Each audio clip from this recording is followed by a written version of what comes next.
Today is an exciting day for me because I'm going one more step off grid, and that is with installing these two 1,000 gallon propane tanks in the ground. The reason why I'm putting them in the ground is so they're out of sight, out of mind. It doesn't obscure the quality and view of the property, and I think there's a better place to have them put there. So here we have a brand new tank, and then here we have a refurbished tank that has been painted and coated to be put into the ground. The previous homeowners used about 500 gallons of fuel a year, so this will give me a good 2 to 3 years worth of fuel on hand to be more self-reliant. We've got both tanks in the ground now, and you can see we have the sacrificial anodes attached to each of the tanks. What will happen, because these are in the ground, there's going to be some water and metal transfer, and it's going to want to rust. However, these tanks have been coated with epoxy, so by themselves they'll last many years before there's any problem, if not decades, unless there's a dent through the epoxy coating. But as a safety blanket, we've added these anodes here, and these bag of anodes will absorb the moisture and any rust and do the rusting there instead of the tanks, and these bags will last about 20 years. So I'm really happy with what we're doing here and the ability to protect the tanks from corrosion and get them out of sight. We're now filling the tanks with propane. One advantage of having them buried is that they will fill them to 90% capacity, where above ground it's only 80% capacity. When I was doing this, people were telling me, well, propane's expensive. So I did the math. I always listen to what people say, and then I do my own research. The big advantage in buying this much propane is you don't buy it at the same rate everybody else buys it when they buy 200 gallons, because you're buying 2,000 gallons or 1,000 gallons. So you're going to get a break on the propane. And at the price that I'm buying this propane at, it is equivalent to 5 cents a kilowatt hour.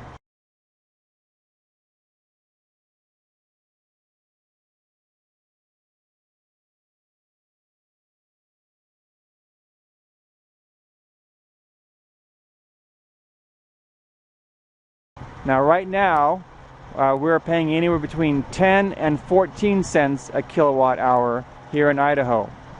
The advantage I have with having this propane here is that as coal plants are being shut down and electricity prices are going up, my propane that I have in the ground is already paid for. And so I will not have to buy propane for another year or two, and then I'll be buying a large quantity and still getting a price break. So do the math yourself, but for the amount of kilowatt hours you get from propane, right now it's half the price of what I would be paying if I were buying my electricity from the electric company. So we have this tank completely filled up to 90%, and now we're filling up this tank over here. One thing that you need to make sure you do is before you bury your tanks with these sacrificial anodes, you want to make sure you get them wet. It takes about 5 gallons of water. Now people say, well, are you doing this because you don't have natural gas out here in the county? And my answer is no, I would do this even if I had natural gas, because if I have natural gas, even though it's less expensive than propane, it has less BTUs and I don't control the availability of it. You know, I believe in being self-sufficient. That means having it stored on my property. So whether that's a garden, whether it's fuel, whether it's electricity, whether it's food, I want to be able to have control over the availability of what I'm storing. So having the tanks here with the propane, instead of having natural gas come in, I don't want to be dependent on somebody else providing my energy to me. Because we have all of our appliances except for the refrigerator on propane, we need to put in a larger propane line than was in here previously. So we've got the gentleman from the propane company here, and he is trenching a new line so we can put in 3/4 inch pipe over to the house to make sure we have plenty of propane going in for all the appliances. It is absolutely critical before you do any kind of digging or trenching for the propane line is that you call your dig service. Now here in Idaho, where I live, we just dial 811. They take down all the information, they find out where we want to trench, and then they contact all of the utilities. Utilities come out individually within 48 hours by law, and they mark where all the utilities come in. Now this line here is orange, which means communication line. We don't want to get too close to where the power line is, and so what the gentleman from the propane company had me do is just hand trench out from the connection to the house where the propane's going in out to pass the electrical line. Now when I was digging, I also found a caution tape down here, and this is from the previous propane installation with the 1/2 inch diameter pipe, and it says caution gas. So I know I'm right on track, I know I'm down to the depth I need to be, and I'm safe doing this because I'm doing it by hand, not using heavy equipment to do this. The reason why we're trenching is because we're converting all of our appliances except the refrigerator to propane. We have propane gas, we have a propane furnace, propane water heater, propane oven, propane stove, and propane clothes dryer. That 1/2 inch line will not deliver enough BTUs to the house to run all those appliances. So they're taking the time to do this right and trench in a new 3/4 inch line.